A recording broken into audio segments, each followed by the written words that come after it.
complete opposite from the first half to the second half. You held them to, I think, 3 field goals in the first half. They kind of stifled you in the second half, held you guys to, I believe, 4 field goals in the second half. It's just a strange game tonight. 46-39, that's a strange game, no matter how you look at it.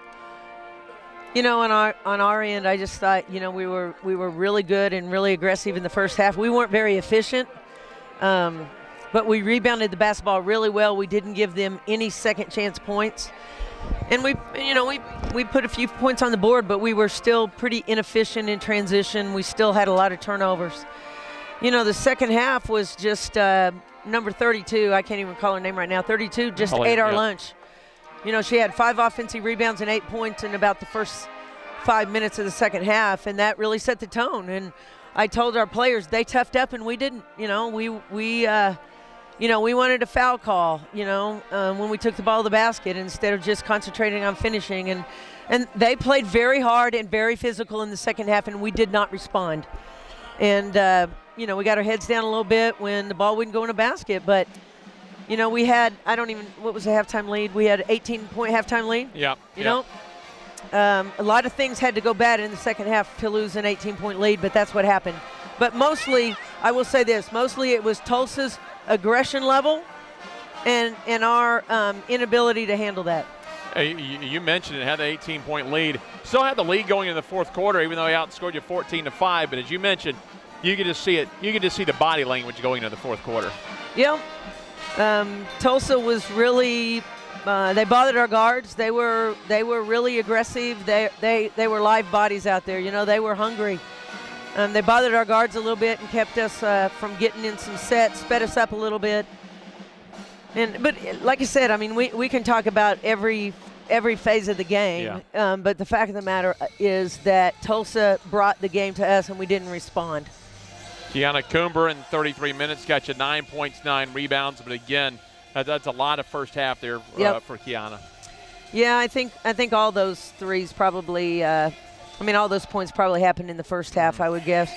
Jamira had a tough night, and they're on her a lot, but, that's the way college basketball is going to be. Elena Davis, didn't think we got the ball to her enough, and when we did, they were collapsing on her a little bit. And, we just didn't handle it very well. And when we got open shots, we didn't hit them. And, it's a pretty simple game.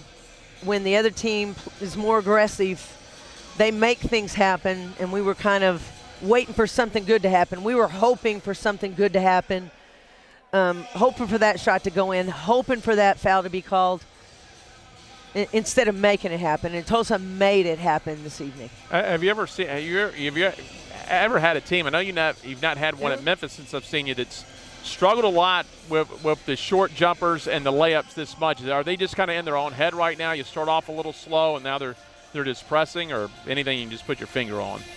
I got to be honest with you, it's the craziest thing I've ever been around. Just a simple thing of teaching college kids how to shoot layups and how to shoot power layups and how to shoot layups in contact. And it kind of goes back to a little bit, Jeff, that you and I have talked about this team doesn't yet cherish the details. This team doesn't yet cherish fundamentals. And when we do, we'll turn the corner. Yeah. But right now it's a lot of convincing rather than a lot of buy-in to how we're trying to get things done. And the fact of the matter is we're really trying to coach them and try to help them. And they're certainly not doing it on purpose. They're not going in there trying to miss a layup. Right. But at this level, you're never going to get a wide open layup. You're going to get bumped. You're going to get smashed. There's going to be somebody hitting you at the hips. There's going to be somebody getting high with you, and you have to elevate. There's a lot of things involved, but it's the craziest thing I've ever been around. Going to go to Wichita State Saturday. Not sure what they did tonight. Tulsa got them pretty good the other day, but we know their head coach that came in last year from UTEP. They're very fundamental. You was pretty good. Oh, yeah. Keitha does a wonder, and Matilda does a great job. Her kids really responded tonight. Keitha does a good job. The one thing about our conference, we have veteran coaches. There's nobody in this conference, just unless there's a huge talent disparity, where you can look at any team and go, oh, well, no, we're going to outcoach them. These are great coaches in this league. And, you know, there's a disparity of talent. We all know that. But we're going to go to Wichita. Keith lost a tough game the other night, too. And they're going to be ready to play. I don't know what happened to them today.